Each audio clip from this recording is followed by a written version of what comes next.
মুমিন কখনো হেরে যায় না। মুমিনের হারাবার কিছু নাই।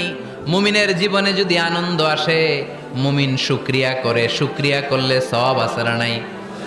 আর মুমিনের জীবনে যদি দুঃখ আসে, মুমিন সবর করে, ধৈর্য ধরে, ধৈর্যেও সওয়াব আছে না নাই? তাহলে আমাদের সব দিক দিয়েই তো লাভ। আনন্দের দিনগুলাতে শুকরিয়া করব, আর দুঃখের দিনগুলাতে ধৈর্য ধরবো, দুইটার মধ্যে সওয়াব আছে না নাই?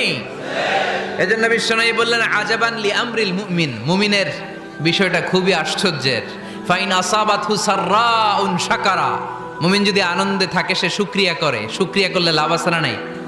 ওয়াইন আসাবাতহু দাররাউন সাবারা, আর দুঃখে পড়লে সে সবর করে, ধৈর্য ধরে, ধৈর্য ধরলে সওয়াব আছে না নাই?